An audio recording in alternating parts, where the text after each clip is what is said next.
नमस्कार मित्रों, मेरा नाम प्रणवधर दीवान है और मैं आप सभी का स्वागत करता हूं अपने यूट्यूब चैनल प्रणव गाइडेंस पर। अगर आपने मेरे चैनल प्रणव गाइडेंस को सब्सक्राइब नहीं किया है तो कृपया जाकर के सब्सक्राइब कर लें, ताकि ऐसे ही आने वाली वीडियो जब भी अपलोड की जाए आप सभी को मिल सके। तो आइए दोस्तों, इस वीडियो में हम लूसेंट बाल विकास एवं शिक्षा शास्त्र के बुक के प्रथम अध्याय शिक्षा मनोविज्ञान एवं अधिगम के बारे में चर्चा करेंगे और जानेंगे कि शिक्षा मनोविज्ञान क्या होता है। शिक्षा मनोविज्ञान मनोविज्ञान की एक प्रयुक्त शाखा है, अर्थात मनोविज्ञान नियमों, सिद्धांतों एवं तथ्यों का उपयोग शिक्षा के क्षेत्र में करके बालकों एवं वयस्कों के सर्वांगीण विकास में मदद करता है।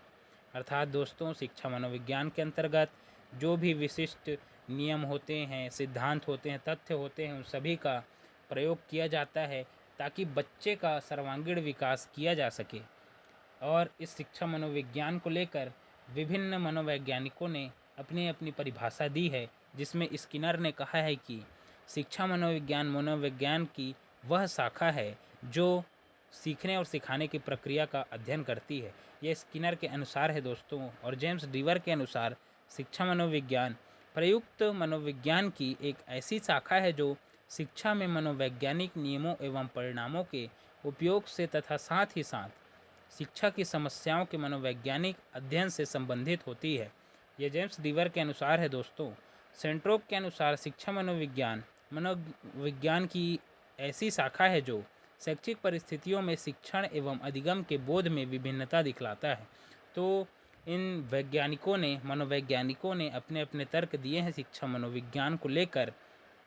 तो आइए दोस्तों, हम और जानते हैं कि शिक्षा मनोविज्ञान क्या होता है। शिक्षा मनोविज्ञान बालकों के मानसिक, शारीरिक एवं नैतिक क्षमताओं को निर्धारित करके तदनुसार उचित शिक्षा की व्यवस्था करने में सहायता पहुंचाता है।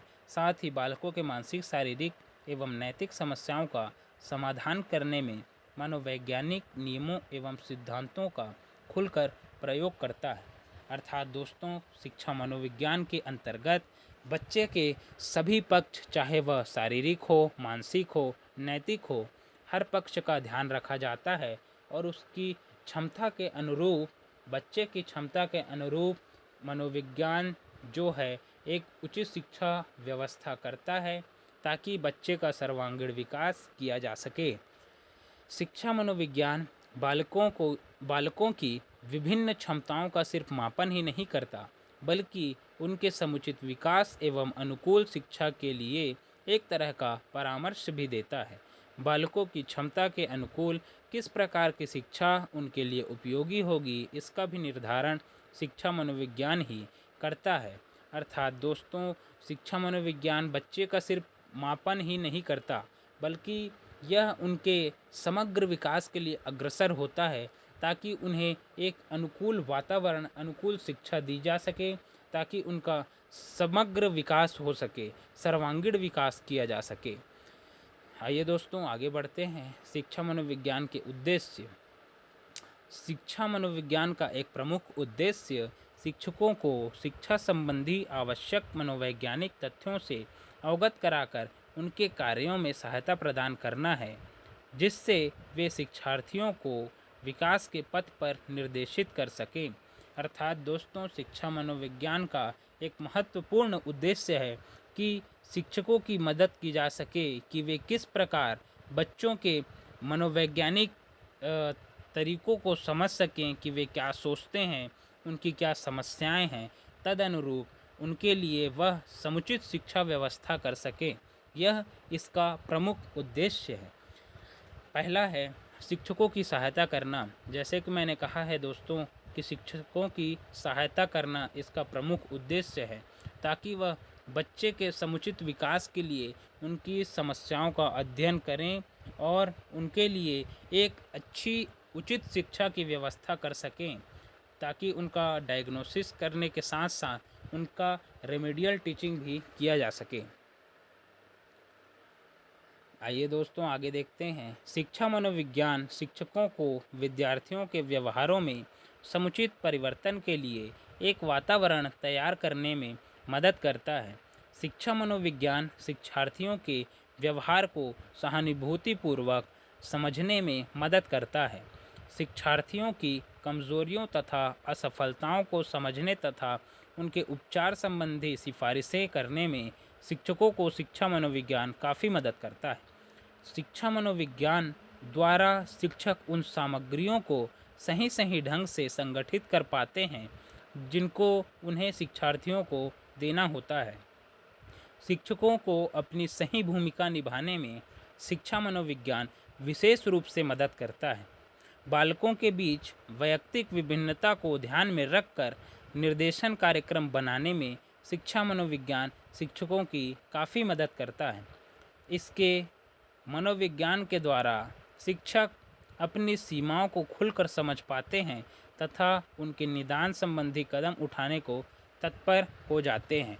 अर्थात दोस्तों, इन सभी बिंदुओं के माध्यम से हम समझ सकते हैं कि शिक्षा मनोविज्ञान शिक्षकों की किस प्रकार मदद करता है एक बच्चे के संपूर्ण विकास को और उनके समग्र जो भी समस्याएं हैं उसको समझने के लिए, ताकि उनको एक भयमुक्त वातावरण दिया जा सके, उनके व्यवहार को समझा जा सके और उनकी कमज़ोरियों व असफलताओं को डायग्नोसिस करके रेमेडियल टीचिंग दिया जा सके।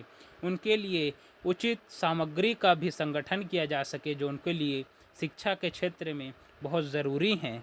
इस प्रकार और बच्चे के वैयक्तिक विभिन्नताओं को भी ध्यान में रखा जा सके, क्योंकि हर बच्चा अपने आप में अलग होता है। सभी के विकास की दर अलग होती है।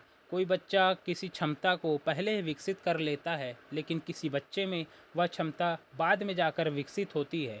तो इन समग्र पक्षों का ध्यान एक शिक्षक रख पाता है शिक्षा मनोविज्ञान की वजह से। तो आइए दोस्तों आगे बढ़ते हैं। उचित निर्देशन देना, उचित पाठ्यक्रम बनाना, उचित व्यावसायिक निर्देशन प्रदान करना, उचित अध्यापन विधि प्रस्तुत करना, स्कूल के अधिकारियों एवं प्रशासकों की मदद करना, शिक्षार्थियों के व्यक्तित्व का सर्वांगीण विकास करना, अभिभावकों का मार्गदर्शन करना, मूल्यांकन की उचित विधियों को प्रस्तुत करना, शारीरिक शिक्षा प्रदान करना, समूह गतिकी को समझने में मदद करना। अर्थात ये जो भी बिंदु दिए गए हैं दोस्तों, वह शिक्षा मनोविज्ञान का किस प्रकार शिक्षक उपयोग बच्चे की समस्याओं को सुलझाने में व अपनी व्यक्तित्व के विकास में मदद कर सकता है, यह शिक्षा मनोविज्ञान के अंतर्गत शिक्षकों के लिए बताया गया है, जिसमें वे उचित निर्देशन किस प्रकार दें, पाठ्यक्रम किस प्रकार बनाएं, अपने स्टाफ के साथ कैसे व्यवहार करें, उनके साथ कैसे मिलजुल कर रहें और कैसे पाठ्यक्रम बनाना है और किस प्रकार शिक्षार्थियों के व्यक्तित्व का सर्वांगीण विकास करना है। इन सभी बिंदुओं के माध्यम से समझा जा सकता है दोस्तों कि एक शिक्षक के लिए शिक्षा मनोविज्ञान कितना उपयोगी होता है। आइए दोस्तों आगे बढ़ते हैं। शिक्षा मनोविज्ञान का महत्व। छात्रों में बाल विकास की विभिन्न अवस्था की विशेषताओं को समझने में, हम जानते हैं दोस्तों कि बच्चा विभिन्न अवस्थाओं से होकर विकास करता है और हर अवस्था में उसकी अलग अलग क्षमता होती है। तो उन सभी क्षमताओं को समझने में, उसके अनुसार उचित शिक्षा व्यवस्था करने में हमें शिक्षा मनोविज्ञान मदद करता है। कक्षा के शिक्षण के स्वरूप को समझने में, शिक्षक शिक्षण करते समय न केवल अपने ज्ञान भंडार को बल्कि छात्रों की क्षमताओं को तथा उनके व्यक्तित्वशील गुणों को भी ध्यान में रखते हैं। इससे शिक्षण स्तर की उत्कृष्टता में पर्याप्त वृद्धि आती है और शिक्षा मनोविज्ञान की महत्ता बढ़ती है। अर्थात दोस्तों, शिक्षा मनोविज्ञान का महत्व कक्षा के शिक्षण के स्वरूप को समझने में भी है। किस प्रकार एक शिक्षक अपने ज्ञान का भंडार तो शिक्षक के पास होता है, हम सब जानते हैं, लेकिन उसका किस प्रकार से उपयोग शिक्षार्थियों के लिए किया जा सकता है ताकि वे भी अपनी समस्याओं को सुलझा सकें और अपना सर्वांगीण विकास कर सकें। शिक्षार्थियों की समस्याओं को समझने में, शिक्षा मनोविज्ञान शिक्षार्थियों की समस्याओं के कारणों का पता लगाते हैं और समस्या की पहचान हो जाने के बाद उन्हें उचित शैक्षिक निर्देशन एवं परामर्शन से समस्याओं को दूर करते हैं तथा शिक्षा के स्तर में पर्याप्त सुधार ला पाते हैं। जैसे कि मैंने पहले ही कहा है दोस्तों, शिक्षा मनोविज्ञान बच्चे के समस्याओं को समझने में हमें मदद करता है कि उसका किस प्रकार उसके शिक्षा के क्षेत्र में किस प्रकार समस्याएं उत्पन्न हो रही है, ताकि उसकी समस्याओं का हम निदान कर सकें, उसका डायग्नोसिस कर सकें, ताकि हम जब डायग्नोसिस करेंगे तभी तो हम उसका रेमेडियल टीचिंग के माध्यम से उसे समझा पाएंगे और उसकी समस्या को दूर कर पाएंगे। उदाहरण के तौर पर मैं बताऊंगा दोस्तों कि डॉक्टर को जब तक पेशेंट की बीमारी का पता नहीं चलेगा वह किस प्रकार उसका इलाज करेगा, उसी प्रकार एक शिक्षक भी है, जब तक उसे शिक्षार्थियों के समस्याओं को पता नहीं चलेगा तो वह कौन सी तकनीक, कौन से विधि के माध्यम से पढ़ाना है उसे कैसे पता चलेगा। तो शिक्षा मनोविज्ञान इन सभी को एक शिक्षक को बताता है ताकि वह पेशेंट रूपी विद्यार्थियों को उचित सलाह देकर, परामर्श देकर उसे सुधार सके। शिक्षार्थियों के वैयक्तिक विभिन्नता को समझने में शिक्षार्थियों में क्षमता, अभिक्षमता, मनोवृत्ति, शील गुण आदि के आधार पर भिन्नताएं होती है। इससे कक्षा में कुछ समस्याएं उत्पन्न हो जाती हैं। शिक्षा मनोविज्ञान वैयक्तिक विभिन्नता के मूल तत्वों से अवगत कराकर शिक्षक को इन समस्याओं से निपटने में काफ़ी मदद करता है। मैंने पहले ही कहा है दोस्तों कि हर विद्यार्थी अपने आप में अनूठा है, सभी के विकास करने की गति अलग अलग होती है, तो उस गति का ध्यान एक शिक्षक को रखना होता है। तो इसमें शिक्षा मनोविज्ञान उसके लिए बहुत ही महत्वपूर्ण हो जाता है, क्योंकि यह बच्चे के, शिक्षार्थियों के समस्याओं को निपटने में बहुत ही ज़्यादा महत्वपूर्ण भूमिका निभाता है। शिक्षार्थियों में धनात्मक मनोवृत्ति के विकास में जब शिक्षार्थियों में उत्तम मानसिक स्वास्थ्य विकसित होता है तो वे पाठ के प्रति, शिक्षकों के प्रति, अपने साथियों के प्रति एक धनात्मक मनोवृत्ति विकसित कर लेते हैं। अर्थात हम शिक्षा मनोविज्ञान का उपयोग करते हुए बच्चे के अंतर्गत एक पॉजिटिव एटीट्यूड ले आते हैं, ताकि वे शिक्षक के प्रति, अपने दोस्तों के प्रति, अपने परिवार के प्रति, सबके प्रति एक धनात्मक मनोवृत्ति विकसित कर लेता है। उसे ये जो शिक्षा होती है वह भय मुक्त लगने लगती है और वह सभी के साथ इंटरेक्टिव महसूस कर पाता है, इंटरेक्शन कर पाता है। तो यही शिक्षा मनोविज्ञान की ये भी एक बहुत ही महत्वपूर्ण महत्व के अंतर्गत आता है। प्रभावी शिक्षण विधियों की पहचान में, पाठ्यक्रम के निर्माण में, समूह गतिकी को समझने में, अपवादात्मक बच्चों की शिक्षा के लिए मार्गदर्शन प्रदान करने में, शोध कार्य में।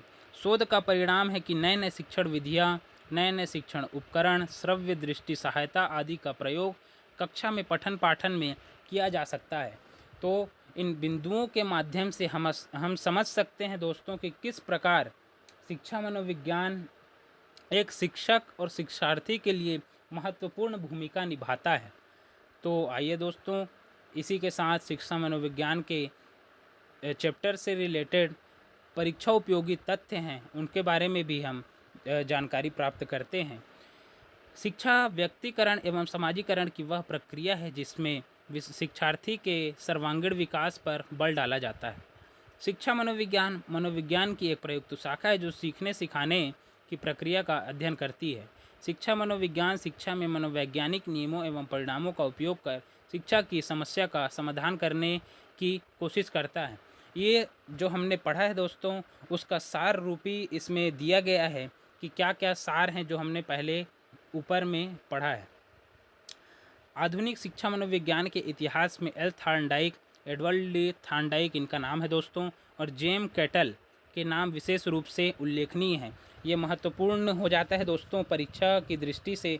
इसमें पूछा जा सकता है कि आधुनिक शिक्षा मनोविज्ञान के इतिहास में किनका नाम सर्वोपरि है, तो आप बता सकते हैं कि L Thorndike, Edward D Thorndike इनका नाम है, और जेम कैटल ये आप बता सकते हैं आधुनिक शिक्षा मनोविज्ञान के लिए सर्वोपरि नाम है इनकी। शिक्षा मनोविज्ञान का कार्य क्षेत्र काफ़ी विस्तृत है। इसमें शिक्षार्थी सीखने की प्रक्रिया का स्वरूप, नेचर, सीखने की परिस्थिति, मापन एवं मूल्यांकन, निर्देशन तथा मानसिक स्वास्थ्य आदि का विशेष रूप से अध्ययन कर शिक्षा को अर्थपूर्ण एवं लाभप्रद बनाने की कोशिश की जाती है। तो इस प्रकार दोस्तों शिक्षा मनोविज्ञान के बारे में आज हमने चर्चा की है। तो इसी प्रकार की सीरीज़ के लिए मेरे चैनल प्रणव गाइडेंस को लाइक, शेयर और सब्सक्राइब करें। और अगर आपको ये क्लास अच्छी लगी हो तो नीचे कमेंट बॉक्स पर अपनी प्रतिक्रिया ज़रूर दें। बहुत बहुत धन्यवाद दोस्तों आप सभी का।